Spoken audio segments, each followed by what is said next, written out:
ভাই বসেন বসেন। রিপন হেনে হনছে রিপন, আমি ওই পাশ থেকে বিড়িটা খাই আসি, তুই এখানে বসে। আচ্ছা ঠিক আছে ভাই। হ্যাঁ কও।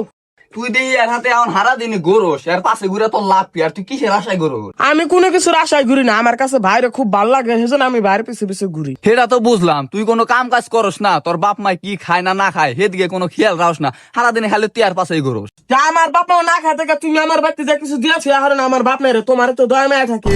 আরে রিপন, তুই রাগ করস কে? ও তো ভালো কথাই কইছে, আর তুই তোর বাপ মায়ের দেখাশোনা করস না কে? এটা কল ঠিক না। ঠিক না বে ঠিক, ওইটা আমি জানি। আর আমার নিয়ে আমার ফ্যামিলির নিয়ে তোমার করে এত মাথা ব্যথা খায়। তো হবো কে, তোর বাপ মাই তো কালকে আমারে কইলো যে পোলাটার একটু ভালো করে বুঝাও যাতে কাম কাজ করে আর নেতার পাঁচটা জানি ছাড়ে।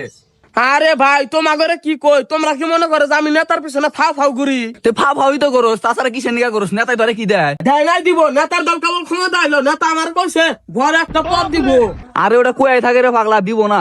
আরে ভাই তুমি কিছুই জানো না, নেতা আমার কালকে অফিসে ডাকছে পদ দিবেন নাকি। পদটা পায়ে গেলি আমি পায়ের উপর পাও তুলে খামো, আর আমার বাপ মা রাজার হালে চলবো। এসম খালি তোমরা চা আছে দেখবা।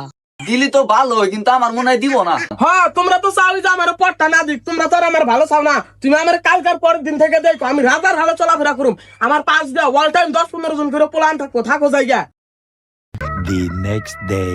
এই সাফ করবে নাকি, সাফ করবে নাকি? কার কার বাড়ি লড়াইছে? এরকম তুই ও নেতাই তাহলে তোর এই পদ দিছে, বাহ।